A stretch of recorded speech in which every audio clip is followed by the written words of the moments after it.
Olá, pessoal, boa noite. Bem-vindo ao nosso curso de Comunicação Digital da Fundação Perseu Abramo. A presidenta Dilma Rousseff já está aqui. Na verdade, ela vai começar esse curso com a aula falando sobre capitalismo de vigilância. Mas está aqui com a gente também a presidente nacional do PT, deputada Gleisi Hoffmann. Gleisi, o Mercadante teve um problema, não vai participar aqui dessa aula hoje, mas é um entusiasta desse curso.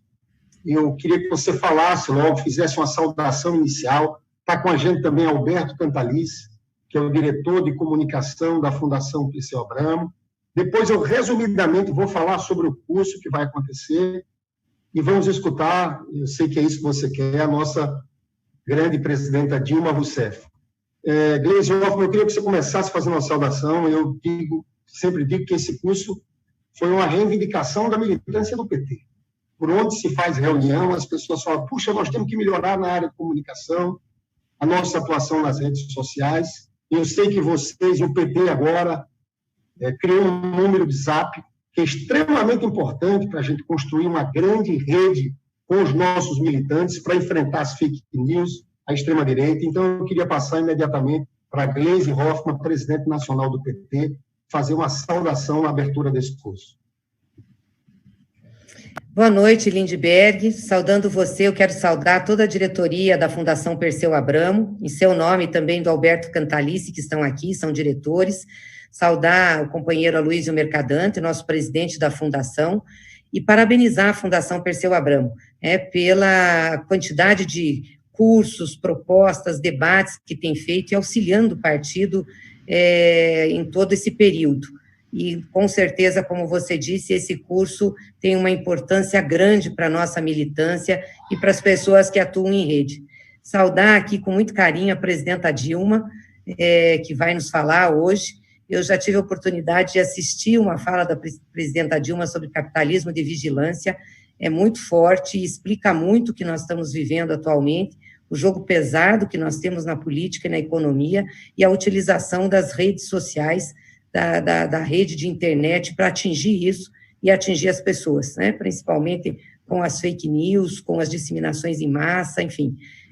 Vai ser tenho certeza que vai ser uma fala que vai ser muito importante, mas também as pessoas vão gostar muito, a forma como a presidenta tem abordado esse tema. Cumprimentar todos que estão nos assistindo agora aí pelas redes que nós linkamos, a Fundação Perseu Abramo, que está promovendo essa live, mas sei que tem aí muitas outras autoridades de rede junto, outros faces, enfim, retransmitindo.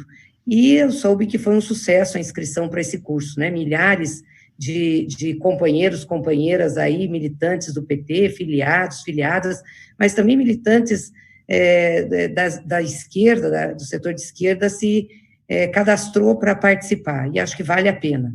É verdade que nós temos um costume, talvez seja a nossa fortaleza, a conversa com as pessoas nas ruas, nas comunidades, o olho no olho, principalmente nas campanhas eleitorais. Agora, é um imperativo que as redes sejam utilizadas de uma forma mais eficiente pela militância da esquerda e pelas esquerdas. O que nós vivemos em 2018 foi algo que nós não conhecíamos, não tínhamos dimensão, não conseguimos responder, e, de fato, foi trágico, não só do ponto de vista da campanha, da nossa campanha, da campanha de Fernando Haddad, foi trágico do ponto de vista do país, porque elegeu uma pessoa, um ser, que não tem condições, capacidade de governar o Brasil, que está nos levando para uma tragédia, não consegue coordenar todos os agentes políticos e econômicos do país para enfrentar uma das maiores crises que nós temos, e foi resultado exatamente da utilização em massa das redes sociais, da manipulação dos assuntos, enfim, nós já conhecemos o resultado. E nós tivemos dificuldades, essa é a verdade, de fazer uma reação, mesmo pós as eleições, Como utilizar as nossas redes sociais, como fazer interação, como ter uma ação massificadora para levar a verdade, para desconstruir a mentira, para fazer o debate político de forma correta, responsável, né, para construir os processos no Brasil. As redes sociais hoje são um instrumento importante, importantíssimo de comunicação, né, talvez o mais importante hoje do ponto de vista de relação com as pessoas. E nós, do PT, posso dizer isso, demoramos, tivemos dificuldades, e eu acho que agora a gente começa a ter uma ação mais coordenada, mais organizada para atuar em rede. Tanto do ponto de vista da ação nas plataformas, como disse o Lindbergh, a criação do WhatsApp do PT, para não é nem interagir, mas para colocar as nossas informações, as nossas notícias, as nossas orientações para o conjunto da nossa militância, como a TV PT, utilizando o canal do YouTube, e como nós lançamos recentemente o Verdade na Rede, que é uma plataforma exatamente para denunciar fake news, para orientar a militância, para capacitar as pessoas que queiram participar desse processo, como os caçadores de fake news, e nos ajudar para que possamos ter respostas a essas mentiras, mas também ações judiciais, para que os responsáveis por ela, não só os que disseminam, mas aqueles que postam nas redes, aqueles que são os responsáveis por inseri-las nas redes sociais, é muito importante. Então, esse curso chega numa ótima hora, talvez a gente devesse ter feito ele antes, não fizemos, vamos aproveitar fazê-lo agora. Quero parabenizar muito o Lindbergh por essa iniciativa, com a diretoria de formação da Fundação. É um curso grande, é um curso que tem a parte de teoria e é um curso que tem a parte prática, ou seja, oficinas, né, sobre as plataformas que nós temos à disposição, a forma de utilizá-las, como fazer interação, a linguagem para cada uma, quer dizer, como aumentar o alcance dessas plataformas, né? E nós, do PT, também da esquerda, dos movimentos sociais, todos temos redes sociais boas. Se a gente também souber dirigir essas redes sociais para um objetivo comum, com certeza nós vamos ter um impacto muito grande.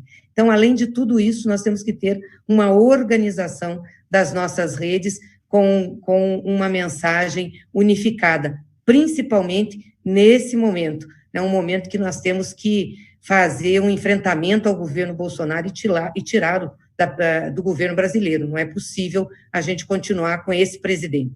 Por isso, eu quero terminar aqui já pedindo uma ação de rede de todos aqueles que estão nos assistindo, e sei que todos, de certa forma, militam nas redes sociais, mas das nossas entidades, para que reforcem a campanha do abaixo-assinado pelo impeachment do Bolsonaro. Impeachment já, fora Bolsonaro.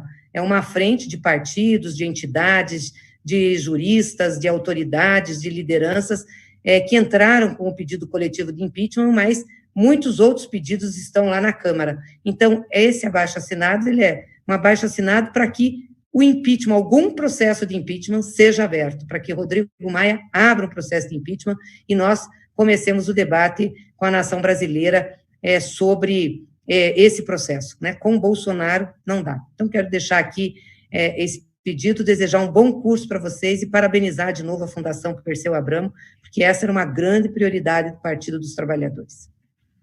Obrigado, Gleisi Hoffmann, presidente nacional do PT. Eu passo agora para o Alberto Cantalice, que é o diretor de comunicação da Perseu Abramo, que vai fazer aqui uma breve saudação.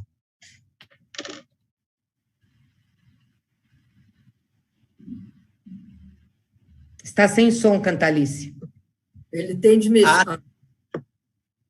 E a Dilma é a nossa presidente de honra da Fundação. Quer dizer, nós somos presididos por duas mulheres, uma no PT, que é a Gleisi, e a outra na Fundação, que é a Dilma. Dizer o seguinte, esse curso, ele tem muito do ímpeto do Lindbergh. Nós assumimos lá a diretoria da Fundação no dia 3 de abril, foi o dia que a Dilma fez a reunião do Conselho e deu posse a essa diretoria, né, Lindbergh? E o Lindbergh, já 15, 20 dias antes de tomar posse, falou: a primeira coisa que eu vou fazer lá é um curso de comunicação. Aí eu ainda falei: para o curso de comunicação, Aí ele explicitou, que ele vai explicitar agora, quer dizer, é um curso para formar as pessoas, né? Porque isso é uma reivindicação antiga da base do PT, da nossa base de esquerda. Eu soube que o Lindbergh, que nesse curso tem também milhares de pessoas que ainda não são filiadas ao PT, né? Tem gente que é filiada, a maioria é filiada, mas tem gente que não é filiado. Eu acredito que depois da palestra, da fala da Gleisi, que dá palestra da Dilma, aqueles que não são filiados se filiarão ao nosso partido. Porque o nosso partido é o principal veículo de transformação da sociedade brasileira. Se o PT não tiver forte, se o PT não tiver sólido, e aí agora a retomada da rua é fundamental, a democracia brasileira aí, de fato, que vai estar em risco sério. Então, eu queria encerrar rápido, passar para o Lindbergh, porque as pessoas estão aqui ávidas, inclusive eu, para ouvir a nossa Dilma falar sobre capitalismo e vigilância. Ela que foi vítima do capitalismo e da vigilância naquele episódio da NSA, né, que ficou famoso aí na história brasileira. Obrigado, Dilma, obrigado, Gleisi, Lindbergh, vamos em frente. Obrigado, Alberto Cantalice, presidenta Dilma, presidenta Gleisi. Rapidamente aqui, eu quero explicar mais ou menos como é que vai ser o curso. Na verdade, o Albertinho falou, a gente tomou posse no dia 3 de abril. Você sabe, presidente, que o Mercadante impõe um ritmo de trabalho. E eu, de fato, a primeira coisa que eu levantei é o seguinte: nós temos que preparar mais nossa militância para esse enfrentamento nas redes. Né? Nós temos 13 mil pessoas inscritas nesse curso, presidente. Estamos com a meta de chegar a 20 mil pessoas. Né? E aqui vai ter uma parte teórica, mas vai ter muita oficina prática. Essa aula que a presidente vai fazer, eu acho que é muito importante. Eu assisti essa aula na UERJ, quando ela foi começar, na verdade, o curso de mestrado também da Fundação Perseu Abramo. Eu ainda não era diretor. E eu acho que é importante, presidente, porque a gente tem que entender o papel dessas plataformas. Quem assistiu Privacidade Hackeada sabe que, na verdade, essas plataformas são grandes conglomerados com interesses econômicos, com interesses, já assistiu com certeza, mostra como foi a vitória do Trump, o papel de Steve Bannon, a apropriação de dados de milhões de cidadãos norte-americanos, também no Brexit. E eu estou convencido que isso também aconteceu aqui no Brasil, na eleição do Bolsonaro. Não foram só fake news, teve disparos ali, existiam dados. Então, eu falo tudo isso porque nós estamos enfrentando uma guerra assimétrica. As coisas não são tão simples, mas eu estou convencido que a gente pode atuar de forma mais organizada, melhorar a nossa atuação para enfrentar a extrema-direita. E é por isso que esse curso tem uma característica, é um curso-ação.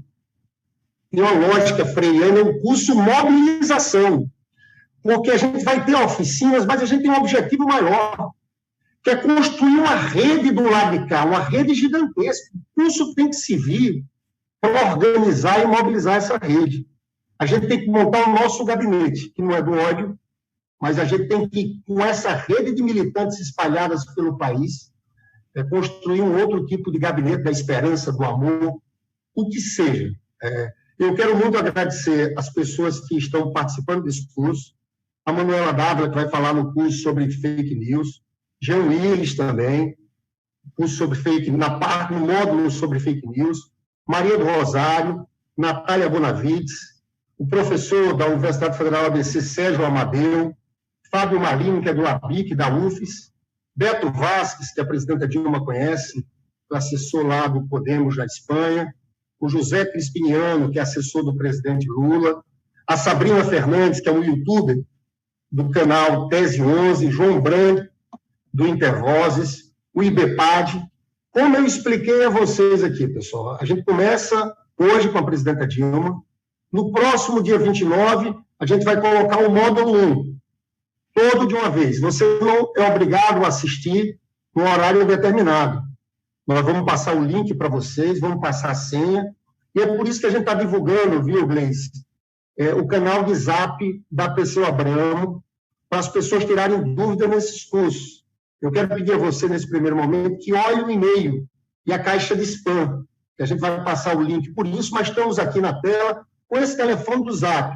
Isso aqui é fundamental para que a gente se comunique diretamente com vocês. Olha, como eu falei da parte prática, né, nós vamos ter, na parte de fake news, que é o segundo módulo, a Manuela Dávila, o Jean Willis, mas, presidente, a gente vai ensinar como as pessoas formarem grupos para derrubarem páginas de fake news. Nós vamos explicar em cada ferramenta como fazer no Instagram, como fazer no Facebook, no Twitter, no WhatsApp. Depois vamos discutir cada ferramenta, né? O que é o Instagram, as diferenças do Instagram. Então, eu acho, pessoal, que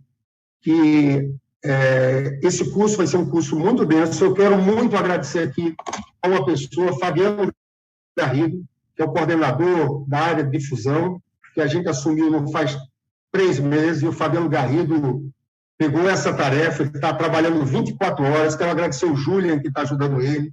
A gente está mexendo aqui, presidente, vendo vídeos, tentando editar, conversando com especialistas. Foi um trabalhão. Agora, eu acho que é um trabalhão que, eu volto a dizer, é um curso-ação. O que a gente quer, no final, é ter uma rede mais estruturada. E o problema todo, presidente, eu encerro dizendo isso, são dados. Dados. A gente, o PT, tem um exército espalhado pelo país que defende a democracia. Infelizmente, nós ainda não temos dados. Por isso que eu parabenizei a iniciativa da deputada e presidente nacional do PT, Gleisi Hoffmann, de criar um grupo, criar uma rede de Zap. Mas é mais do que rede de Zap. A gente vai ter uma aula aqui sobre Telegram. Eu estou convencido que a gente tem que migrar para o Telegram também, para organizar os nossos militantes. Uma cidade média do Brasil, nós podemos, no grupo do Telegram, presidente, diferente do Zap, no grupo de Zap limitado, você tem 256 pessoas, você pode colocar 5 mil militantes, tudo junto no grupo de Telegram. E estão dizendo que vão mexer, vai ter uma regra mais dura no Zap na reta final. Então, veja bem, tanto o Zap quanto o Telegram funcionam como instrumentos também de organização política da nossa militância. Então, eu acho que esse curso aqui, olha, eu estou muito animado e feliz por ter ajudado a contribuir com esse curso. Eu queria só que o Sérgio passasse um vídeo de 3 minutos e a gente, logo depois do vídeo, começa a palestra, essa aula dessa grande mulher, a nossa presidenta Dilma Rousseff. Muito obrigado a Gleisi, a Alberto Cantalice, a Dilma. Sérgio, coloca o vídeo.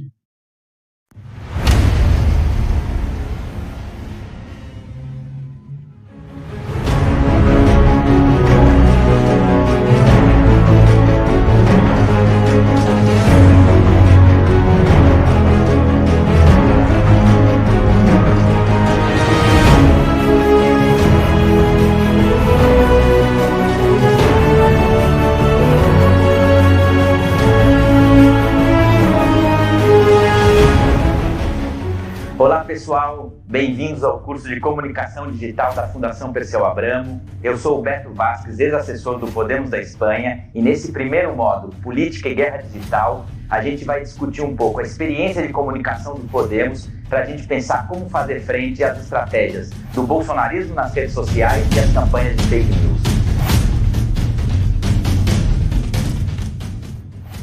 A gente vai conversar dentro do curso de Comunicação Digital da Fundação Perseu Abramo sobre disputas políticas, disputas eleitorais, organização política na sociedade contemporânea, onde a comunicação em redes, as redes sociais, ocupam um lugar central.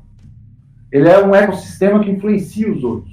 A velocidade da comunicação no Twitter, os temas do Twitter influenciam a cobertura de TV e vice-versa. Olá, companheiras, olá, companheiros. Eu sou Natália Bonavides, sou advogada. Hoje eu exerço o mandato de deputada federal pelo PT do Rio Grande do Norte e estou aqui hoje com muito prazer para colaborar com o curso de Comunicação Digital da Fundação Perseu Abramo, a quem, aliás, eu agradeço a oportunidade e o convite. Nós vamos falar hoje um pouco sobre a CPMI das fake news, da qual eu faço parte. Eu sou uma das representantes do Partido dos Trabalhadores nessa comissão. Oi, pessoal! É um prazer participar dessa iniciativa da Fundação Perseu Abramo de formação e reflexão sobre o que significa a comunicação no período atual. Mas, no sentido que o termo tem hoje, fake news, nesse sentido que a gente dá hoje, esse termo apareceu nas minhas pesquisas, nas pesquisas que eu fiz, numa ilustração da revista PUC, uma revista americana, de 1894. Bom, então vamos ver como é que funciona normalmente a denúncia de uma fake dentro de um grupo de Facebook. A gente vai dar uma olhadinha num dos exemplos. Aqui, a moderadora do grupo publicou um card diretamente de uma fake dentro do grupo, não compartilhou o link aqui, só que ela colocou o link aqui embaixo e nos comentários também. A gente vai até o link de quem está fazendo a publicação, vocês estão vendo aqui, 136 compartilhamentos. E aí a gente vai aqui nos 3 pontinhos, e aí a gente vai ver aqui essa opção, obter apoio ou denunciar a publicação. A gente vai denunciar a publicação e ele vai te dar diversas razões pelas quais você pode denunciar, entre elas está a notícia falsa. Conversar um pouquinho com vocês sobre o Instagram. Vamos lá? Tem muito formato para se fazer live, muitos são interessantes. Tem lives que respondem as perguntas das pessoas, como o Papo Correria, tem as lives de entrevista, como a Haddad faz, com o painel, tem a opção do seu entrevistado estar junto de você, e aí você aparece tanto nos seus seguidores como para os seguidores do entrevistado. Olá, tudo bom? Meu nome é Sabrina Fernandes, eu sou pesquisadora da área de Sociologia e eu também tenho um canal de YouTube, um canal marxista que se chama Tese 11. E eu estou aqui para falar com você hoje sobre o curso de Comunicação Digital da Fundação Perseu Abramo. Esse curso visa realmente estar instruindo sobre a importância da comunicação digital numa perspectiva progressista, para a gente realmente ocupar a internet e saber a técnica, saber exatamente como fazer isso. Tem vários módulos, ali vai se falar de aplicativo, vai se falar de fake news e todas essas coisas, e eu estou ali também dando um módulo especificamente sobre o YouTube. Para quem precisa produzir conteúdo para mídia social, o Canva é uma espécie de agência de criação de conteúdos digitais. Vamos aprender um pouquinho sobre o Canva. Vou construir uma logomarca. Então, primeiro eu vou tirar esse desenho aqui e vou colocar este desenho aqui. E aqui está pronto o seu post de Instagram. Não, mas eu preciso também de uma capa de Facebook e de um post para Facebook. É só você ir de novo aqui em redimensionar e escolher capa de Facebook. Vai criar também a sua capa de Facebook. Capa para Facebook. Escolhe aqui capa para Facebook, redimensionar. E num piscar de olhos, aqui está a sua capa de Facebook dentro da sua identidade visual. Cada dia nova invenção, há tanto aplicativo que eu não sei mais não. WhatsApp.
De riqueza, grande perda de empregos, afetando muitas pessoas, tornando a sobrevivência de outras difícil, aumentando a desigualdade e a miséria. Alguns setores, poucos setores, têm sido os ganhadores nessa crise. Sem sombra de dúvida, um deles está relacionado a justamente o fato de nós precisarmos, para nos encontrarmos, para socializar, precisarmos das redes sociais. O setor que está mais ganhando com essa crise é, sem dúvida nenhuma, o setor das mídias tecnológicas. mas também das grandes empresas, porque são elas hoje que substituem a atividade de contato pessoa a pessoa.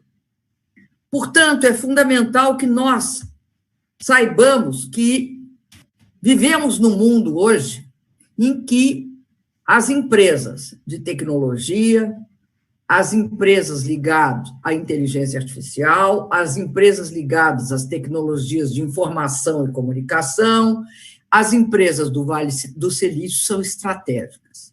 Para entender a comunicação, para entender do que se trata, é importantíssimo começar compreendendo como é que tudo isso se situa. Eu queria começar dizendo que o que chama-se capitalismo de vigilância não está limitado à propaganda, não está limitado aos anúncios ou a qualquer atividade comercial específica, assim como a produção de massa no capitalismo industrial não esteve limitada à fabricação do modelo T da Ford, apesar de ter começado ali. É verdade que, rapidamente, o capitalismo de vigilância tornou-se um modelo padrão para acumular capital no Vale do Silício, abarcando quase todas as empresas de inteligência artificial ou de tecnologia de informação e comunicação, as TICs, as startups, as empresas unicórnio e os produtores de app. Todos eles estão dentro desse grande grupo chamado capitalismo de vigilância.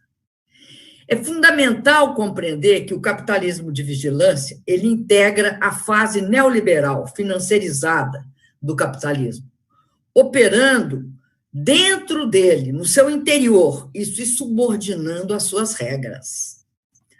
Uma das principais autoras sobre capitalismo de vigilância, que é a professora Shoshana Zuboff, mostra que o Google funcionou como uma espécie de Ford, ou seja, foi o berço e a empresa pioneira do capitalismo de vigilância. É fato que no final da década de 90, início da década dos 2000, as novas empresas de tecnologia e informação do Vale do Silício, sobretudo o Google, foram sujeito e objeto de uma forte especulação no mercado financeiro. Suas ações alcançaram altas muito importantes, quase extraordinárias. No entanto, como toda bolha no mercado financeiro, em março de 2000, a bolha explodiu. As ações despencaram e a empresa sofreu uma enorme perda financeira.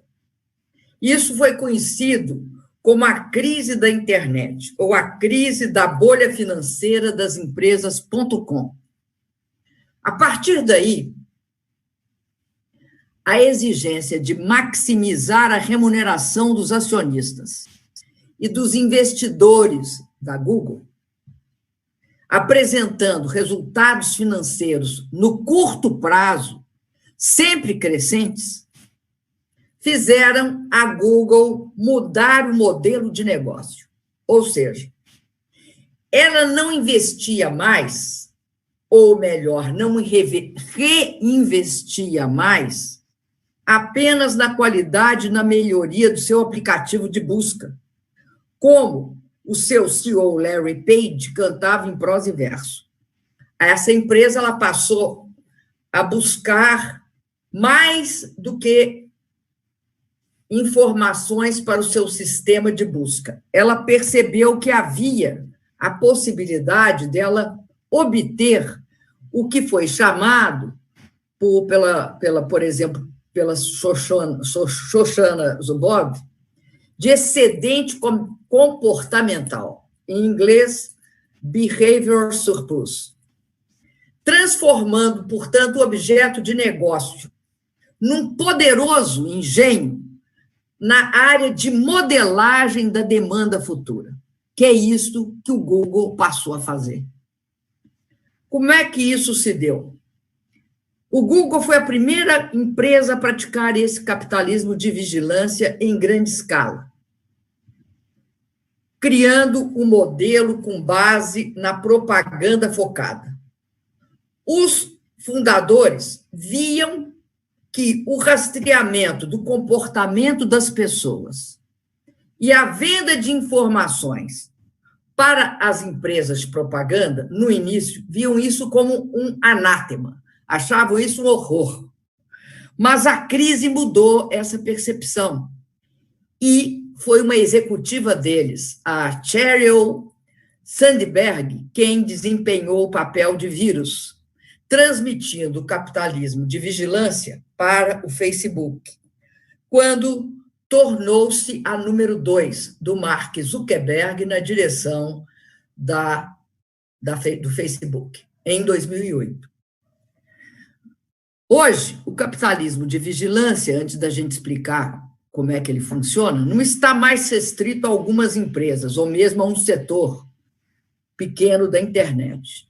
Espalhou-se por um leque muito grande de produtos, serviços e setores econômicos, incluindo seguro, varejo, finanças, saúde, entretenimento, transporte, dando nascimento a todo um ecossistema de fornecedores, de produtores, de consumidores, do que os americanos chamam de market makers, traduzindo literalmente fazedores de mercados, e market players, ou seja, agentes de mercado. Aproximadamente cada produto, cada serviço que tiver na frente a palavra smart, ou seja, que vai haver uma interconexão com ele, ou que é personalizado, ou como eles chamam, customizado, cada aplicativo viabilizado pela internet, cada assistente digital, todos são uma espécie de interface, de uma grande cadeia de busca e fornecimento de dados, em um fluxo contínuo, para que esse conjunto de dados passem a ser mais que informação, se transformem numa forma de predição da demanda em um mercado futuro na economia da vigilância. Então, a dualidade da tecnologia da informação, ela fica clara. Ela, primeiro, tem a capacidade de digitalizar, de informatizar dados, né? Ela coloca sob a forma de dados. Mas também tem aquilo que é chamado de informate. O que é informate? É traduzir coisas, experiências, buscas, likes, processos digitais, comportamentos, até olhares. Tudo é informação. Então, ela produz, ela digitaliza, produzindo sobre a forma de informação, mas ela usa esses dados e transforma esses dados. Ele traduz tudo isso, traduz em predição. O que querem? Querem prever como as coisas acontecerão, prever do que você gosta. Essa dualidade, ela coloca a tecnologia da informação completamente à parte, separada de todas as tecnologias antigas. Ela produz novos territórios de conhecimento e aprendizagem, em virtude da capacidade de agregar muitos dados e transformá-los em predições. E ela traduz o mundo em informações. E, portanto, o resultado é que esses novos territórios de conhecimento tornam-se objeto, tema de conflito político. O primeiro conflito é sobre distribuição do conhecimento. Quem é que conhece? Todo mundo conhece igual? O segundo é sobre autoridade. quem decide quem conhece. Ou seja, quem opera a rede decide quem conhece. Tem várias camadas. E, por fim, a última camada. Quem decide quem conhece. Ou seja, quem tem poder de decidir. É claro que aqui, por exemplo, no Brasil, falando simplesmente, nós estamos sob todas essas camadas, cada um de nós. Por quê? Quem decide que conhece, está na SEO da empresa. Por exemplo, no WhatsApp, o Mark Zuckerberg define o que é o que ele chama de liberdade de opinião, ou free speech. Ele decide quem é isso e vem por camadas para nós. Os dilemas do conhecimento, da autoridade e do poder têm surgido em todos os lugares do mundo, em todas as paredes de todos os escritórios, de todas as lojas, de todas as fábricas, de todas as empresas, inundando nossas moradias, hoje e agora, e cada um de nós e nossas sociedades. Os capitalistas de vigilância, Google, Facebook e os demais, são as grandes forças neste novo mundo do neoliberalismo financeirizado, porque eles não são um ser estranho ao neoliberalismo, até porque nasceram por uma injunção da financiarização, porque se exigia deles, pela lógica do sistema, que eles produzissem lucros, e de forma sistemática, contínua e de curto prazo. Portanto, esses capitalistas de vigilância são uma das grandes forças nesse novo mundo do neoliberalismo. Eles reivindicam e eles aplicam o direito de saber, de decidir quem sabe e de decidir quem decide.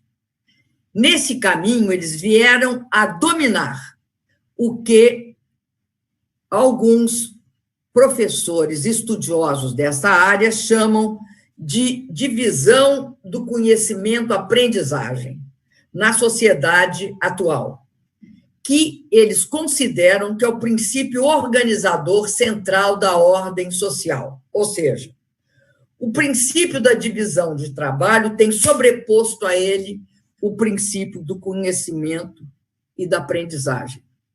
Se o do trabalho, foi o princípio organizador da sociedade da idade industrial, nesse novo momento da história do capitalismo, é o cruzamento entre, obviamente, o trabalho, mas, sobretudo, o conhecimento e a aprendizagem. Quem controla o conhecimento e a aprendizagem? Quem tem o poder e a autoridade? Enquanto é impossível imaginar o capitalismo de vigilância sem o mundo digital, você pode imaginar o mundo digital sem o capitalismo de vigilância. O ponto deve ser muito enfatizado por nós aqui. Porque o capitalismo de vigilância não é uma tecnologia, ele não é obrigatório e ele não é inexorável.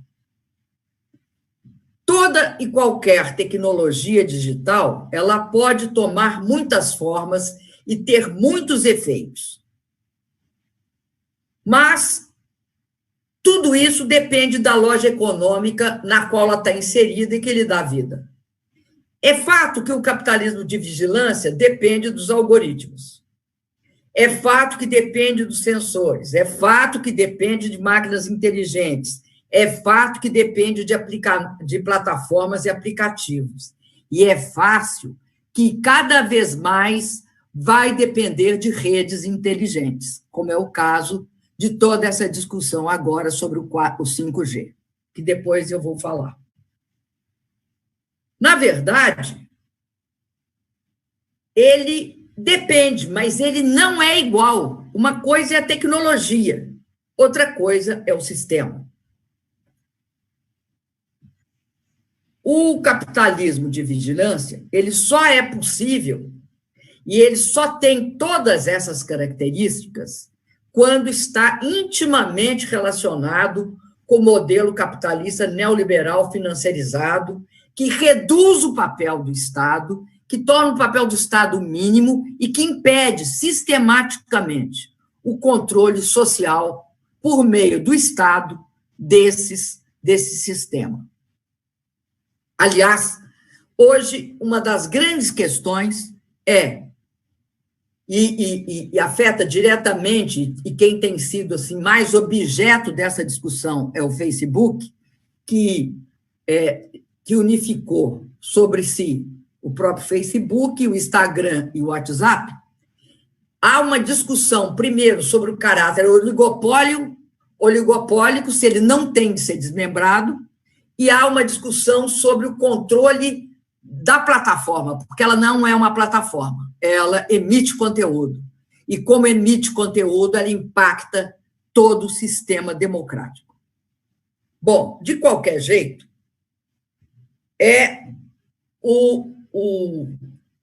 o capitalismo de vigilância é uma das formas possíveis que pode assumir, na terceira revolução industrial, o uso econômico e social da tecnologia. Nós vamos lembrar aqui que a primeira revolução tecnológica foi a máquina a vapor, lá nos inícios da Revolução Industrial. O segundo foi a eletricidade. E alguns falam que tem um terceiro, mas eu vou dizer que tem um terceiro que é a inteligência artificial e as tecnologias de informação e comunicação. E que a propriamente dita terceira revolução industrial é constituída por isso. A eletrônica está junto disso. Na verdade, em termos de modificação estrutural, equivale a uma segunda revolução industrial. É diferente, revolução tecnológica e revolução industrial. A revolução industrial ela é feita por tecnologias com grande e amplo espectro, que afetam toda uma sociedade, todo um sistema econômico. Então, a grande questão não é realmente a tecnologia. A grande questão é o fato que nós vivemos um sistema econômico e social que originou dentro do capitalismo neoliberal uma atividade que nós chamamos de capitalismo de vigilância. E esse capitalismo da vigilância ele está mudando de foco. Do indivíduo, ele está indo para populações, para cidades inteiras. Eventualmente para países, por exemplo, quando se tratar de sistema eleitoral, para sociedades como um todo. E ele é atraído sistematicamente para atuar em mercados futuros, ou seja, para intervir sobre a forma de predição como os acontecimentos se desenrolam. E essa predição que começa prevendo que um consumidor pode querer, como ocorre na internet, pode querer consumir desde que ele consumiu tantos produtos desse tipo, passa por previsões de maior fôlego, como é o caso de prever como e o que quer um segmento social da população.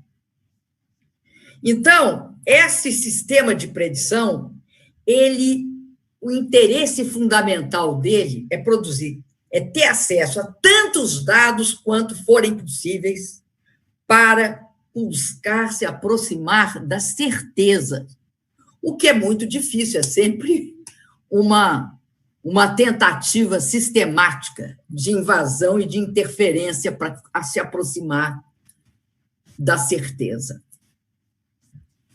Há, sem dúvida nenhuma, uma curva de aprendizado quando os capitalistas de vigilância começaram a buscar maximizar os ganhos com seus produtos de predição. Primeiro, aprenderam o quê? Aprenderam que Quanto maior o volume e a quantidade obtidos, mais oportunidades para gerar um excedente de informação sobre como as pessoas vão se comportar, o que vão comprar, o que vão querer, o que pensam. E daí, obviamente, como elas se comportam, significa que eles terão sobre essa questão, quanto maior o volume de informação e a quantidade, o que a gente chama de economias de escala na predição. Portanto, quanto maior dado, melhor a predição. Aprenderam ainda que quanto mais variado for o excedente, maior o seu valor preditivo, ou seja, maior a possibilidade de interferir no consumo, na demanda, nas relações entre indústrias, nas cadeias produtivas. Isso gera o que se chama economias de escopo. Então, quanto maior variedade, melhor a predição. Isso vai obrigar todo mundo a sair do seu espaço, da fábrica, do escritório, e buscar, através do sistema móvel, o conhecimento. Tem de estar no mundo, né? Tem de olhar como a pessoa dirige, ela corre, ela compra, ela procura um espaço para estacionar, como é que ela... como é que são os dados sobre o seu sangue, sua face, e sempre localização. A localização é fundamental. E a curva foi adiante, a curva de aprendizado. E aí eles chegaram e perceberam que os dados mais comportamentais, mais preditivos, eles podiam obter do que se chama economias de ação. Ou seja, quando o próprio sistema gera uma ação no estado atual, né, na vida, no mundo, capaz de permitir que você estude o comportamento e modele o comportamento para resultados comerciais e de todas as formas, incluindo políticos. Isso ainda não está plenamente desenvolvido. Houve 2 experimentos que nós temos notícia, que um é o experimento de contágio do Facebook e na chamada realidade aumentada do Google, no jogo Pokémon Go, que usava todo o jogo para gerar uma busca específica num determinado espaço e a ida, por exemplo, no shopping center. Bom, mas de qualquer jeito, nas 2 últimas décadas, os capitalistas de vigilância, na medida que nasceram no seio do neoliberalismo, tiveram seu caminho livre e desimpedido, com nenhuma ou quase nenhuma interferência de leis e de regulações. Pelo contrário, em alguns países, como os Estados Unidos, explicitamente se dizia que eles não eram objeto de regulação de conteúdo, porque eles eram só uma plataforma. Essas perigosas assimetrias de conhecimento e poder sem precedência estão sendo institucionalizadas. Exemplo disso são, primeiro, esses capitalistas têm uma simetria em relação à sociedade. E essa simetria tem vários movimentos que as institucionalizam. Primeiro, os monopólios de dados científicos. Segundo, a dominância tida por essas empresas, por esses capitalistas da vigilância, na área de inteligência de máquina. Extremamente significativos, a imensa capacidade que eles têm. Hoje, através de todos os seus sistemas de máquinas, que se comportam como meios de produção do capitalismo de vigilância. 3, os ecossistemas de fornecedores e consumidores, que eles se apropriaram deles e têm o controle deles. Seus lucrativos mercados de predição e prognóstico. Sua habilidade de modelar o comportamento de indivíduos e populações. A gente lembra aqui o que aconteceu com o Facebook em Myanmar, que eles usaram o Facebook para promover quase um genocídio sobre aquela população rohingya. Sua imensa capacidade, aí eu já estou em qual? Eu já estou no primeiro, monopólio; segundo, dominância na área de inteligência de máquina; terceiro, ecossistemas de fornecedores e consumidores; quarto, lucrativo mercado de previsão e prognóstico; quinto, a habilidade de modelar o comportamento de indivíduos e populações; sexto, a capacidade de manipulação de resultados eleitorais, mitigando a democracia e aumentando o poder de interferência política desses grupos. E mais dois, o poder que lhes dá a sua vasta reserva de capital; eles têm muitos recursos, acumularam muitos recursos, e o controle e propriedade que eles têm sobre os nossos canais digitais de participação social, como é esse aqui que nós estamos.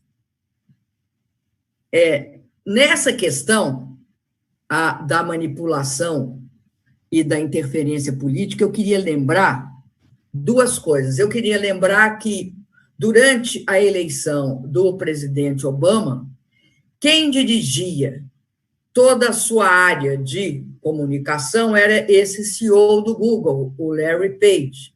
E ele foi o grande responsável por aquilo que se chamou microtargeting, ou seja, a capacidade de você estruturar uma visão da sociedade, sabendo, por exemplo, que mulher negra do sul dos Estados Unidos tem essa visão, homem branco, enfim, o chamado microtargeting, o foco micro numa parte da população. Isso foi feito durante o governo Obama.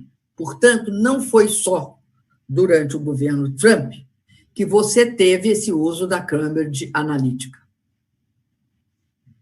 É óbvio que talvez a ação do governo Obama tenha sido feita com maior elegância, mas, de qualquer jeito, foi o início do uso em campanhas significativas naquele momento histórico.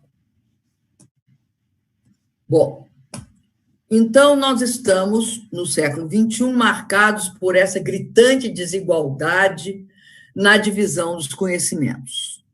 Os capitalistas da vigilância conhecem mais sobre nós do que nós conhecemos sobre o conjunto de nós mesmos, ou que conhecemos sobre eles. Essas novas formas de desigualdade social e de conhecimento são extremamente antidemocráticas. Por isso, me chamou a atenção a fala do Lindbergh, quando ele mostra que esse curso tem por objeto dar condições para que você passe a ter também o seu conjunto de dados e que você possa entender o momento e como é a atuação naquele momento. E elas são antidemocráticas da forma como os capitalistas de vigilância as usam. Por quê? Primeiro, porque é importante a gente saber que os capitalistas de vigilância não dependem das pessoas como consumidores, como se dependia antes.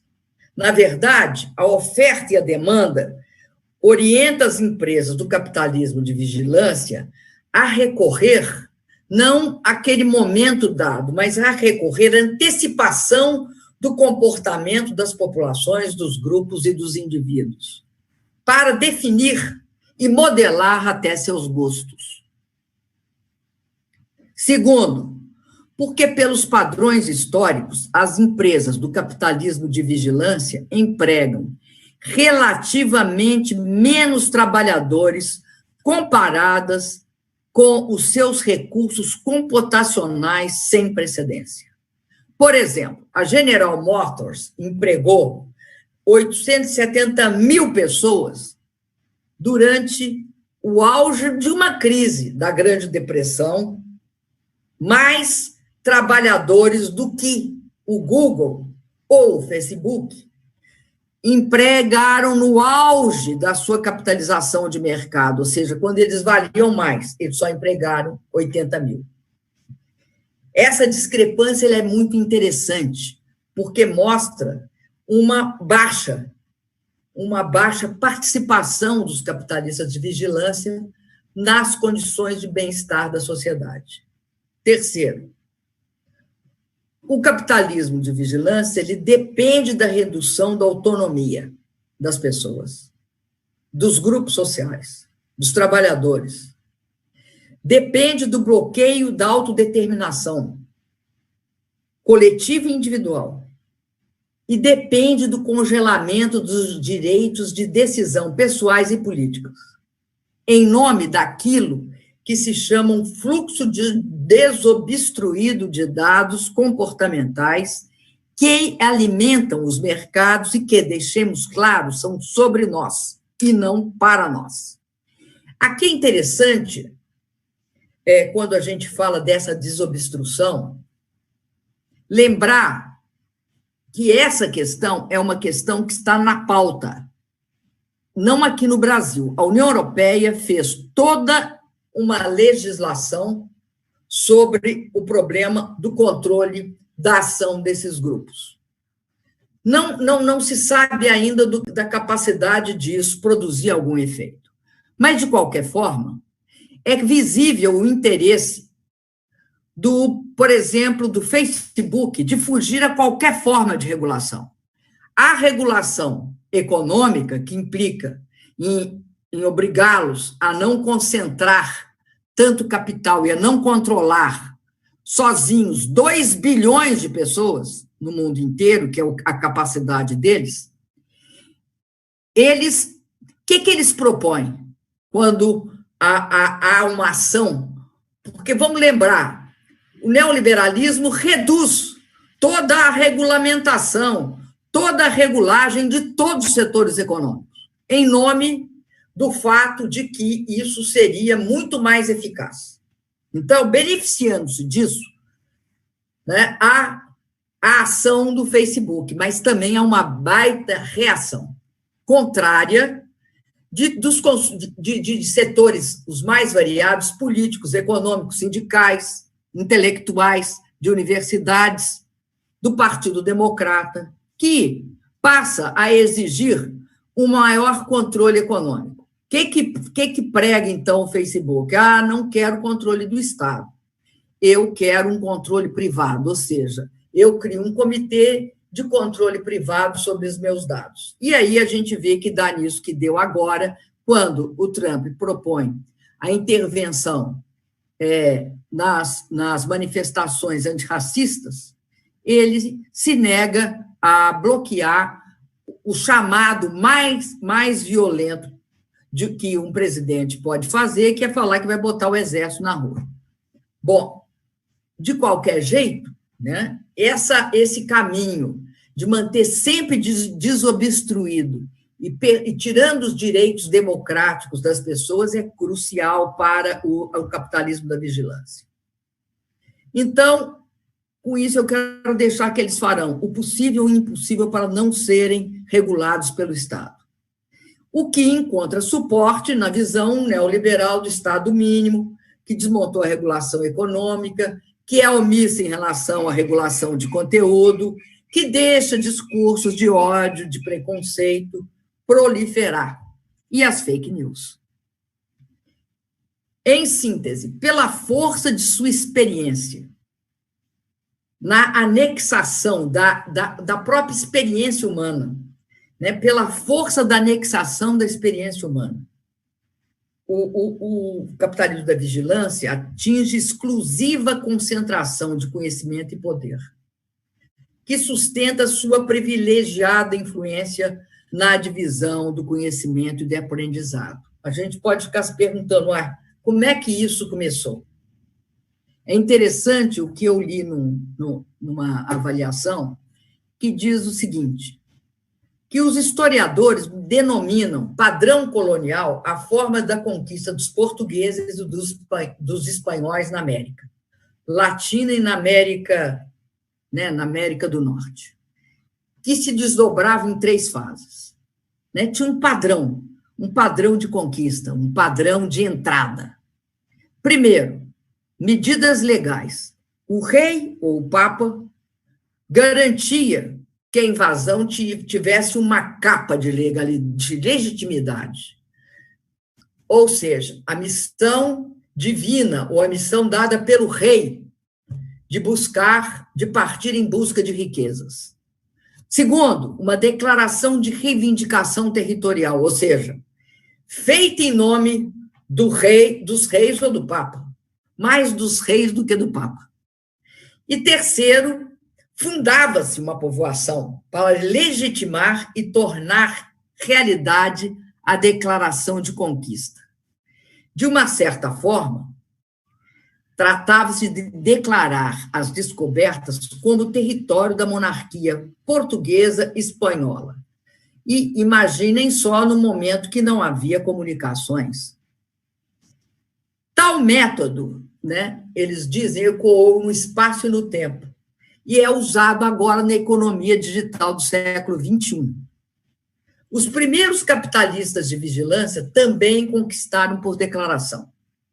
Simplesmente declararam nossa experiência privada como sendo deles, para ser traduzida em dados de sua propriedade privada e de seu proprietário conhecimento.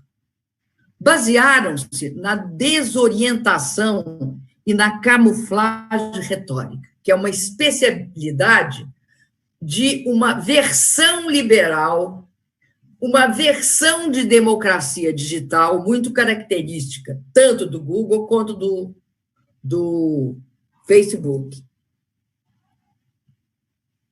O Google, por exemplo, começou a declarar que toda a internet, a web, era dele. E depois reivindicou a nossa experiência privada, que era obtida com as nossas buscas no sistema de busca da Google, como sendo propriedade dele, e por isso a gente conclui que eles tomaram sem pedir. Aliás, o Larry Page previu que as operações que geravam excedente, elas iriam ultrapassar o mundo online e seriam generalizadas. Você poderia sambarcá-las fora do mundo online. Essa visão do Larry Page está em linha com toda a experiência que nós temos do capitalismo, que muitas vezes se apropriou do que estava fora da esfera do mercado e transformou isto em commodities, em mercadorias do mercado. Então, há um fato básico que nós temos de entender. Isso não significa que eu estou propondo um boicote, mas há que entender este fato. Uma vez que nós buscamos o Google passará a nos procurar. Uma vez que pensemos que os serviços digitais são gratuitos, também os capitalistas digitais nos considerarão gratuitos. Essa é uma relação que está estabelecida hoje. Ela é fundada numa correlação de forças que, às vezes, deixa bem obscuro a relação entre a produção desses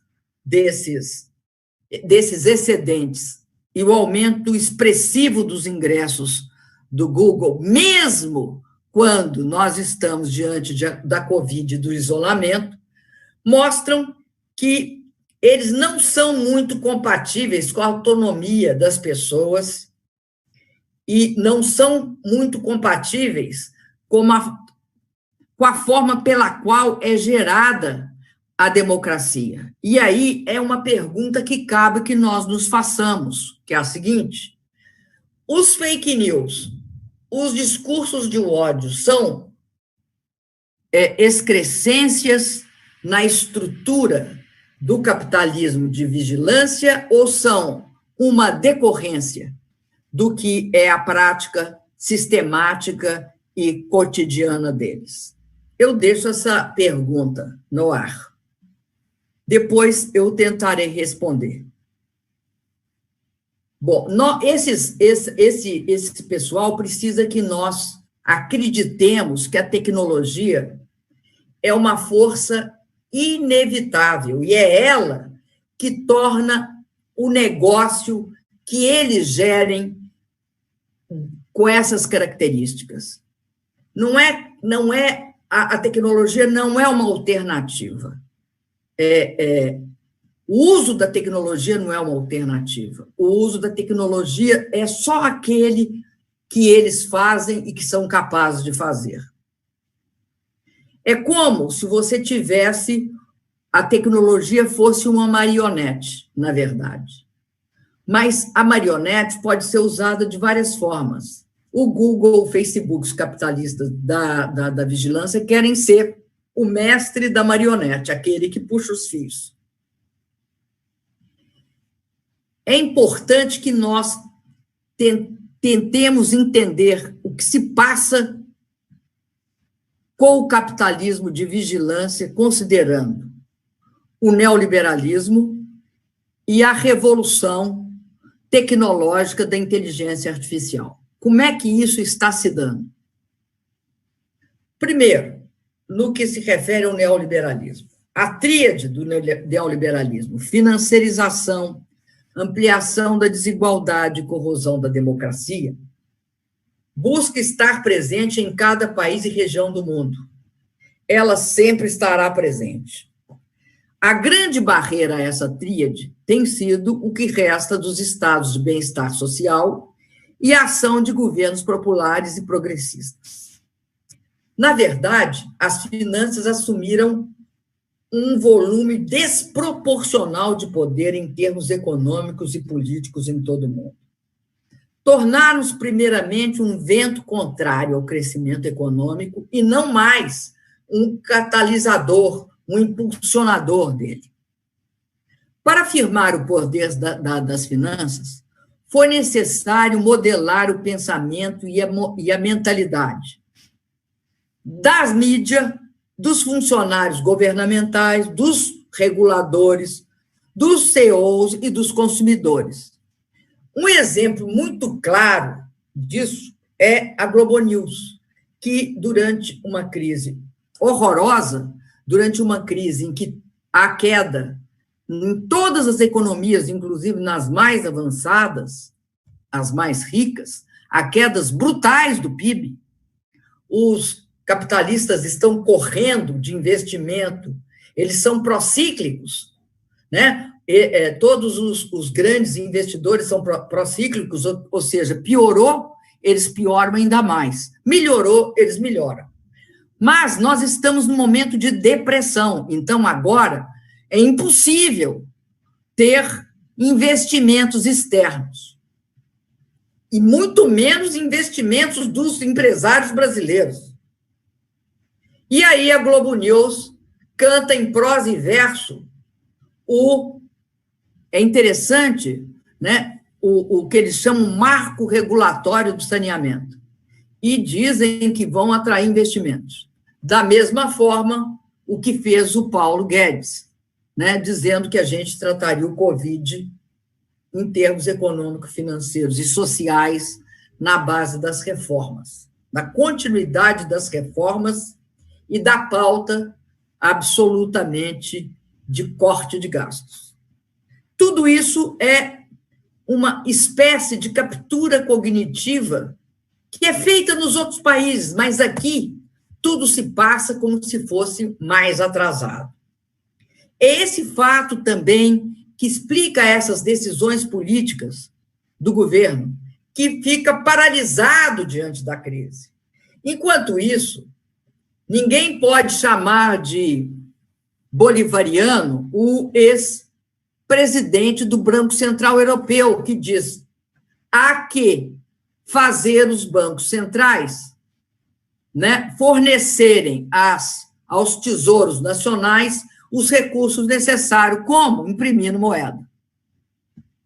Da mesma forma, o exemplar maior das finanças no mundo, o jornal Financial Times, coloca o seu principal editor econômico dizendo o seguinte: não haverá hipótese de ter, pós-Covid-19, uma política que não tenha foco na tributação, principalmente das grandes fortunas e da herança, e, portanto, dos ganhos de capital. Então, essa captura cognitiva ela é intensa, mas ele tem essa margem de valores, porque, no fim, eles vão todos falar que é fundamental não dar tanta força assim para os estados nacionais, que são elementos eminentemente gastadores e perdulários. Mas eles não explicam como é que eles são necessários, por exemplo, para enfrentar uma pandemia. Então, qualquer decisão política dos governos pode resultar em grandes ganhos para a indústria financeira e em severas perdas para os trabalhadores. Por isso, é fundamental essa relação de captura cognitiva, que é estabelecida e que se desenvolve sistematicamente. Explicam por que o sistema financeiro e as empresas do capitalismo de vigilância, as FAANGs, por exemplo, nos Estados Unidos, Facebook, Apple, Amazon, Microsoft e Google, não têm regulação apropriada, que os obriga a fazer o que eles foram criados para fazer, ou que deviam ter sido criados para fazer: apoiar, dar sustentação à sociedade, dar sustentação à possibilidade de intercâmbio aberto entre as pessoas, e, no caso do setor financeiro, apoiar os setores produtivos industriais, agrícolas, de infraestrutura, energia, gerando emprego e fazendo a sociedade se movimentarem. Portanto, essa lógica que coloca também a visão nos lucros dos acionistas e nesse lucro no curto prazo, ela tem um papel de sufocar a invenção e a tecnologia, o crescimento. Por quê? Porque o crescimento tem de ser no curto prazo. Isso explica por que a participação em pesquisa e desenvolvimento da Apple, que é uma das grandes empresas dessa área, em relação às vendas, vem diminuindo desde 2001, mas agora está se tornando extremamente complicada e perigosa para a empresa, que vem perdendo a cada dia que passa a posição. Isso explica, entre outras coisas, porque a Huawei chinesa passa a ter no cenário internacional uma posição de destaque. E a Huawei não compete com as empresas americanas, mas sim com uma empresa que é coreana do Sul, a Samsung. É importante repetir isso. A desregulamentação exigida pela financiarização reduz o investimento privado na produção de tecnologia e na inovação, pois as empresas passaram a ganhar mais simplesmente movimentando o dinheiro. Isso é geral na economia americana e explica muito do seu crescimento lento. Outra questão que nós devemos destacar é o fato de que o Estado vem sendo paralisado na questão estratégica do desenvolvimento, em ciência e tecnologia. No governo Lula, se começou a fazer que o Estado voltasse a investir de forma significativa nestas áreas. Eu acho importante uma observação de uma professora italiana que trabalha na Inglaterra, chamada Mariana Mazzucato, que até esteve aqui no Brasil, no seu livro O Estado Empreendedor. Ela revela que muitas das mais aclamadas inovações de nossa época decorrem das pesquisas realizadas com recursos públicos e depois transferidas para o setor privado com baixo ônus. Na verdade, o Estado foi fundamental na criação de algumas tecnologias. Eu estou me referindo ao Estado norte-americano, por meio do Departamento de Defesa e seus laboratórios. Por exemplo, estava por trás do crescimento do GPS, que viabilizou o Uber. Desenvolveu em profundidade os fundamentos que tornaram possíveis os algoritmos de busca do Google. Possibilitaram os smartphones por meio da internet, novamente do GPS, do touchscreen, do display, do reconhecimento de voz, que também foram feitas nos laboratórios de pesquisa do governo e transferidas para o setor privado. Os grandes grupos farmacêuticos, tecnológicos e bancários financeiros conquistaram um volume grande de riqueza e renda, sabendo traduzir isso em produtos. Bom, uma das coisas importantes que nós temos a analisar é a inteligência artificial, que, sem dúvida, vai oferecer ganhos para a sociedade como um todo. Mas, dado essa estrutura que nós vivemos, ela não dará apenas vantagens pessoais, como vai melhorar diagnóstico médico, customizar a educação para estudante individual, fazer a gestão de transporte e energia, podendo melhorar até a qualidade da justiça.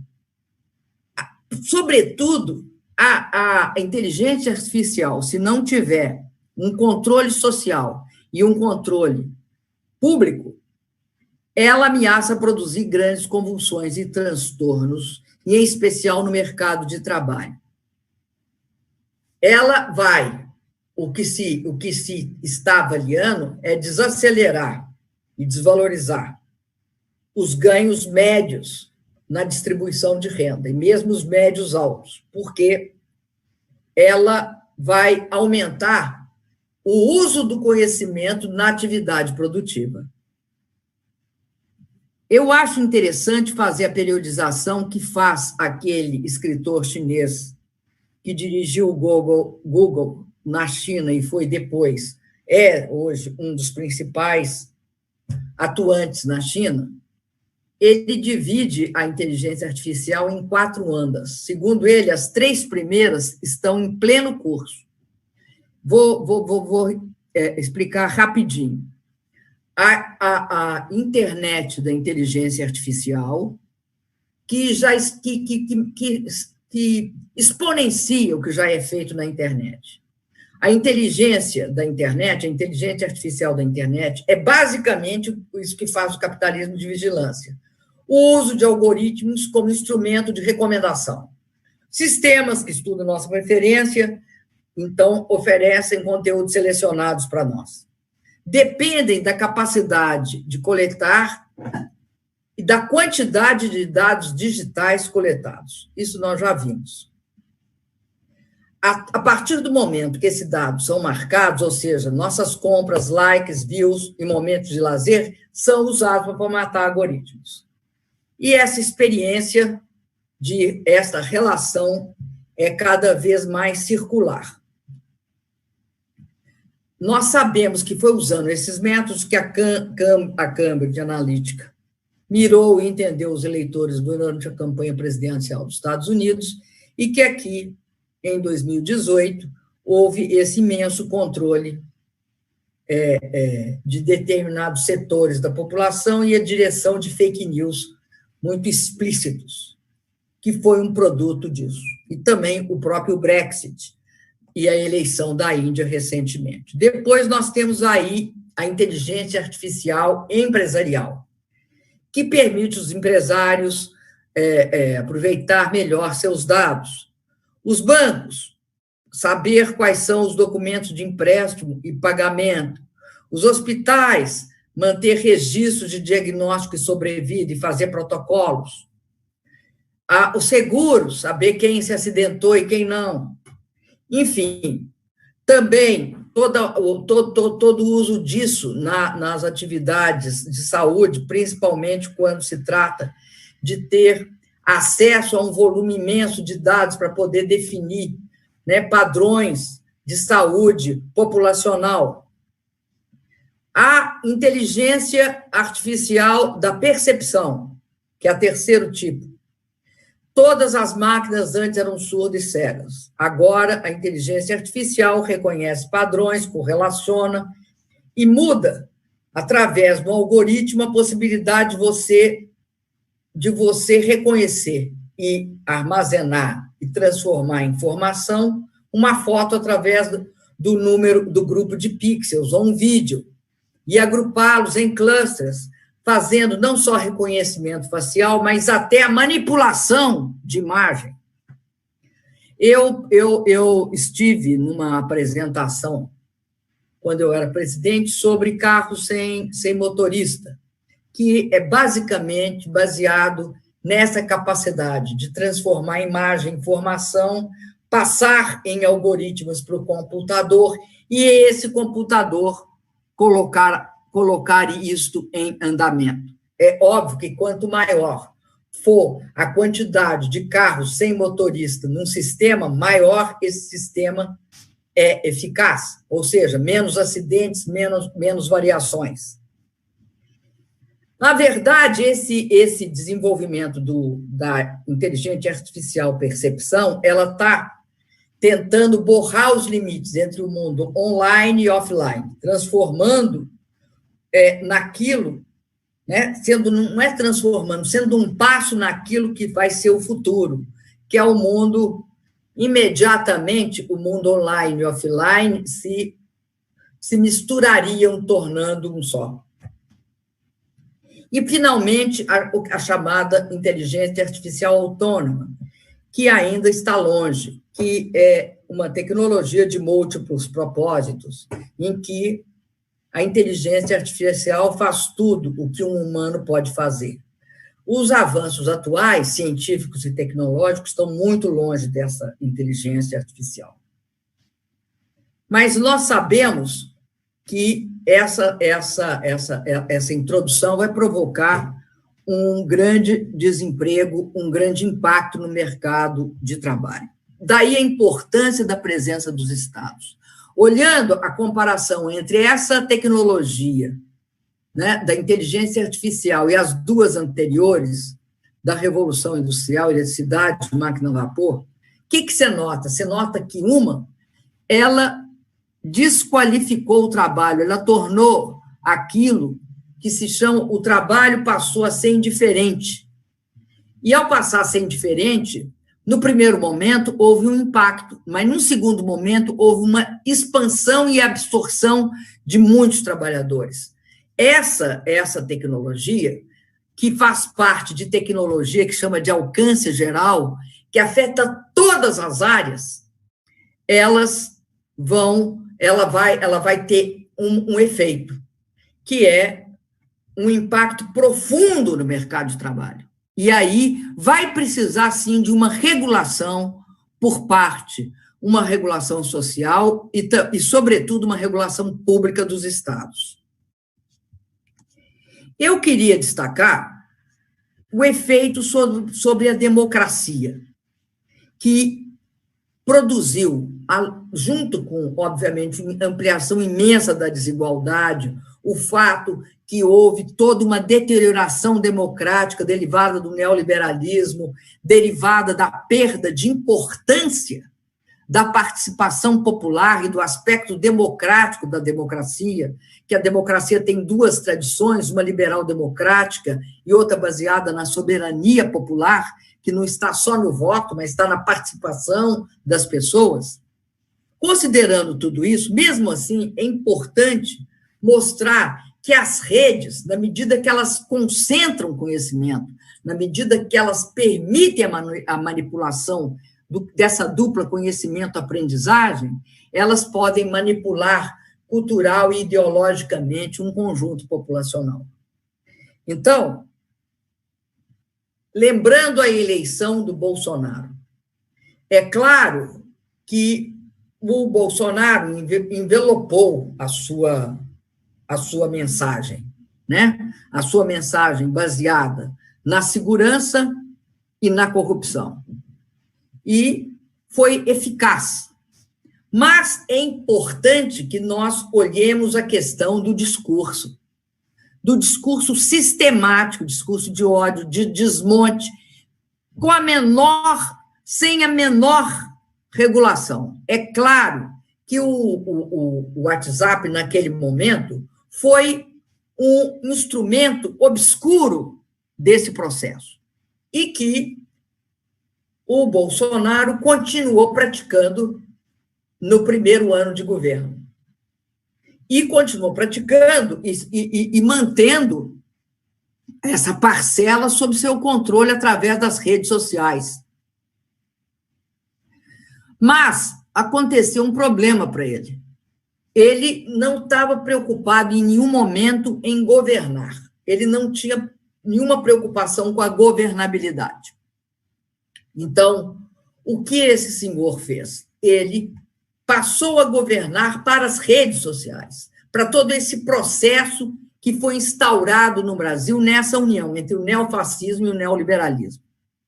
Eu não vou me estender nisso, mas eu vou dizer o seguinte, que o grande problema do Bolsonaro está quando ele é obrigado a governar. Diante da Covid, ele é obrigado a governar. E aí começam os problemas a aparecer.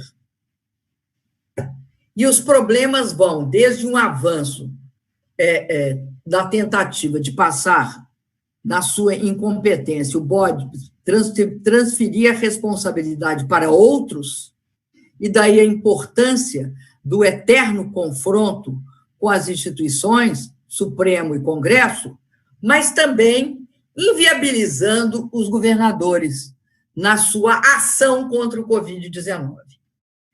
E mesmo aí, ele vai ter uma importância, ele vai usar as redes de forma bastante, eu diria assim, complementar e substitutivo de uma ação de governo. Isso fica claro naquela reunião do dia 22 de abril. Eu gostaria, tá, de passar por uma questão que hoje apareceu em todos os jornais, que foi o embaixador americano falando que o Brasil jamais poderia adotar a tecnologia 5G, que isso seria algo absurdo e quase determinando que o Brasil não adotasse essa tecnologia. O que é fundamental na tecnologia 4G? Ela tem características que eu acho que seria importante que a gente olhasse.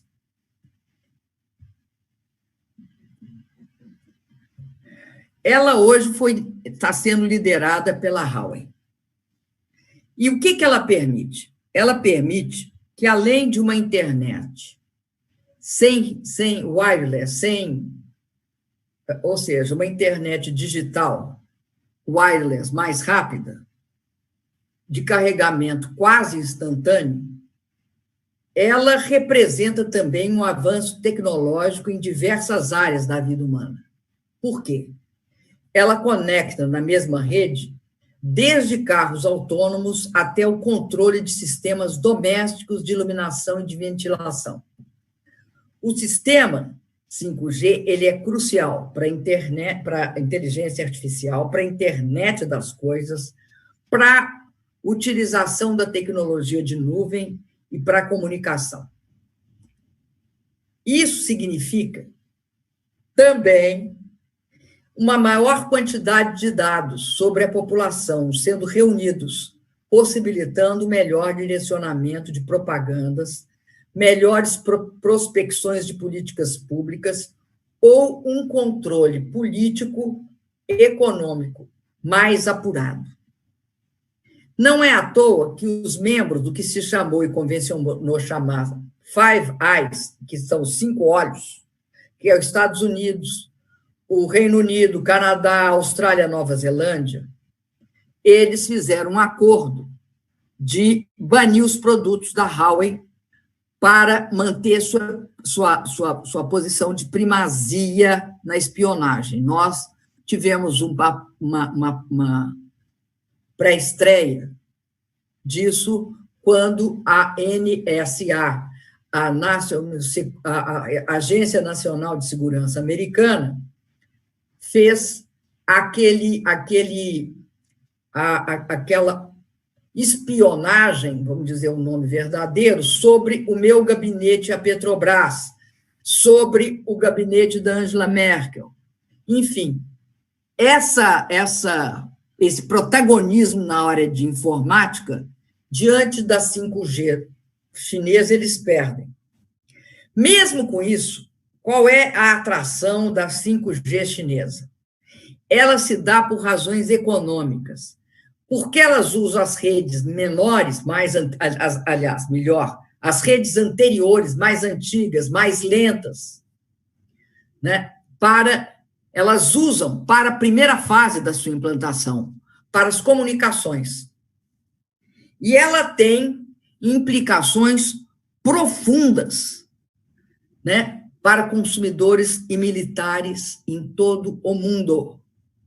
Ela oferece uma velocidade de banda larga muito mais rápida, até 100 gigabits por segundo, em algumas frequências.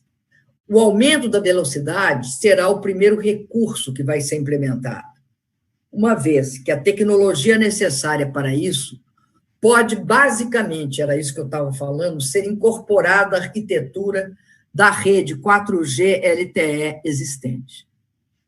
Mas, diferentemente dessa tecnologia 4G, desenvolvida principalmente para smartphones e navegação celular tradicional, o 5G foi projetado para uma expansão dramática de aplicativos, com uso intenso de dados, que vão muito além dos smartphones. Como a China investiu muito nisso, os Estados Unidos ficou para trás. Não há nenhuma outra tecnologia 5G imediatamente disponível.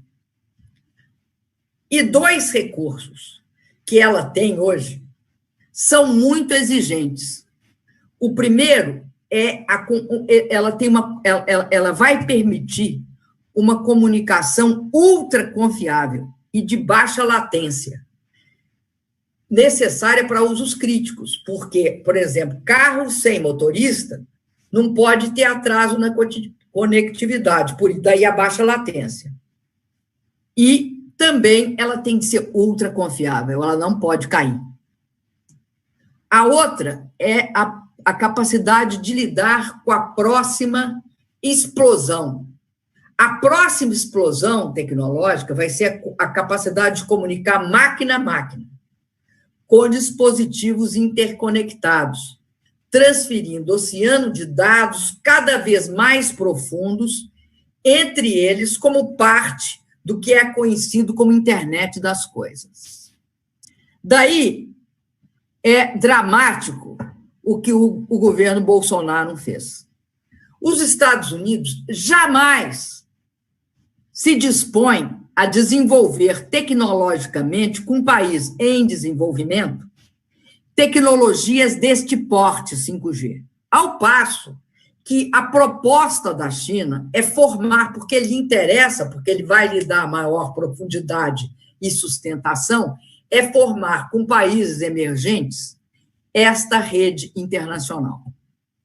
Então, eu queria só destacar que isto também terá implicações no capitalismo de vigilância, na medida que colocará à disposição deles, quando isto acontecer, uma imensa capacidade, um poder imenso de manipulação.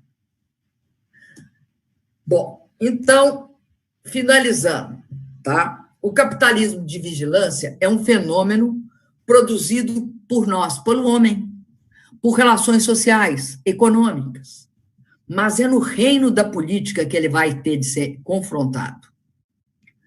Os recursos das nossas instituições democráticas, eles vão ter que ser mobilizados, incluindo aí nossos representantes eleitos, que são recursos fundamentais. Eu já falei sobre a lei da União Europeia sobre proteção de dados e privacidade.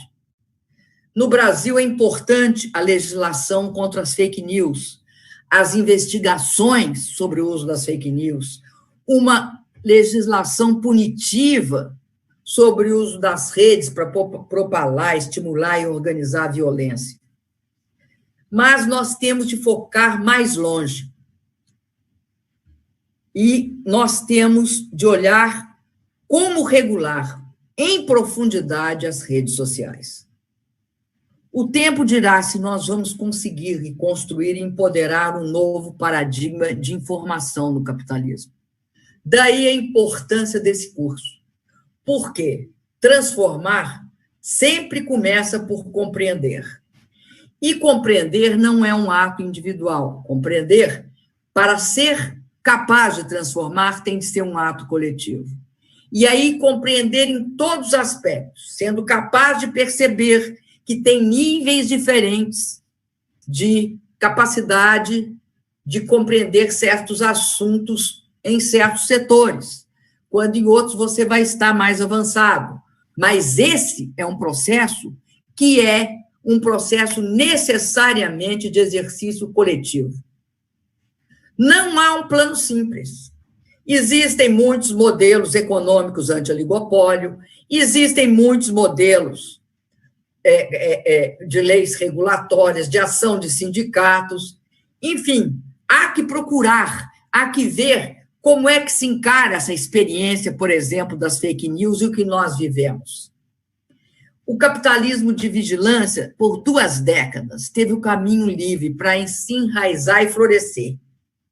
Nós vamos precisar de novos paradigmas, nascidos do conhecimento dos imperativos econômicos e dos mecanismos fundacionais. Várias coisas nós temos de relativizar. Eu não vou falar nelas agora, porque eu só tenho mais poucos minutos. Eu acredito que o que deve ser feito é isso que nós estamos fazendo. A qualquer confrontação, ela começa com o primeiro trabalho, que é conhecer e nomear o que está acontecendo. É conhecer e discutir os mecanismos de confrontar, de impedir que ocorra, ou de desmontar, ou de possibilitar que você use nesse quadro a sua própria concepção para colocar as redes na prática, para usar um WhatsApp, para fazer um vídeo de YouTube. Em segundo lugar, é isso que o curso está fazendo, aprender como funciona e como se utiliza e se opera. Em terceiro, eu acho que é discutir, abrir uma discussão sobre uma proposta de regulação, de controle das instituições e de um novo paradigma que permita que nós observemos como essa questão do capitalismo de vigilância, dos capitalistas de vigilância, manipulam as redes numa extensão que passa, de fato, obscurecida de nós. Eu finalizo cumprimentando o nosso querido Lindbergh pela iniciativa. Presidenta, eu quero agradecer muito. Eu acho que o nosso curso começou muito bem. Eu, na verdade, confesso que eu fico impressionado com a sua capacidade de estudar e de elaborar. Eu quero, inclusive, dizer que essa sua aula a gente quer divulgar nas redes, em vídeo, mas também escrever ela. Eu acho que é muito densa, presidente. Na verdade, esse é um debate, quando a senhora falou, e a gente, quando viu o uso de dados na eleição do Trump, do Brexit, também houve na eleição da Índia e do Brasil. A gente está com outro curso, que é a Guerra Fria, Estados Unidos e China. Guerra Fria ou quente, que a senhora participou. Na verdade, nós estamos falando do coração do BRICS, 2 países super importantes. A China, na semana passada, teve, inclusive, um pequeno conflito militar com a Índia. A tensão ali é muito grande. Esse debate que a senhora introduz de 5G, o governo Bolsonaro, semana passada saiu matérias em jornais que o general Heleno e Ernesto Araújo estão querendo achar cláusulas ligadas à soberania nacional para impedir que a Huawei dispute o processo de licitação aqui. Hoje o embaixador americano falou sobre isso hoje. Nem nos Estados Unidos eles estão fazendo isso, porque eles sabem que a Huawei é importante em algumas fases do processo, porque eles estão mais avançados. E foi fundamental a senhora falar da regulação. Você sabe que essa história da economia do compartilhamento, quando começa, eles dizem isso, o Uber, até hoje, ele não quer pagar direitos trabalhistas, dizendo que não é uma empresa de transforme, é uma plataforma que apenas. Então, é fundamental que aqui a gente também discuta uma regulação por parte do Estado. Eu quero agradecer muito, presidente. Não estou jogando confetes, mas todo mundo aqui, os comentários, pela profundidade. Eu acho que a gente começa da melhor forma possível. Eu quero avisar as pessoas que na próxima segunda-feira, essa aula da presidenta Dilma, com todo o primeiro módulo, com as outras aulas de política e guerra digital, vão estar postadas na segunda semana. Toda segunda-feira a gente vai estar postando. Vai ser a parte de fake news. E depois, presidente, a gente vai entrar oficinas. O que fazer para derrubar páginas, Facebook, como fazer, WhatsApp com organização política. E o que a gente pede às pessoas é o seguinte: olhem os e-mails e a caixa de spam, porque a gente vai se comunicar pelo e-mail. Mas a gente divulgou aqui o nosso WhatsApp. Nosso WhatsApp é fundamental que vocês entrem. Se tem uma coisa, presidente, que me deixa... É porque quando a senhora fala, quando o presidente Lula fala, nós temos que estar com essa rede de zap montada no Brasil inteiro. A gente, para furar a bolha, tem que organizar a bolha. E nós temos essa militância também. Então, eu peço muito a vocês... organizar a nossa bolha, né? Organizar a nossa bolha para poder furar. Não é só furar. Imagina, o Lula falando, a senhora falando, não dá para disparar para 100 mil pessoas, mas a gente tem que montar essa rede. E é essa tarefa também desse nosso curso. Presidenta, muito orgulho da senhora, muito obrigado, viu? Eu que te agradeço imensamente, viu, Lindbergh? Agradeço ao Fabiano, que nos deu sustentação também. E nós já tivemos 4 mil pessoas assistindo o nosso curso, 2.650 nessa sala do YouTube, as pessoas que estão participando, um número bastante expressivo. E é isso, na próxima segunda-feira a gente divulga o próximo módulo. Muito obrigado, presidenta Dilma, e agradeço a todos que se inscreveram. Eu também, agradeço a todo mundo e um beijo para todos.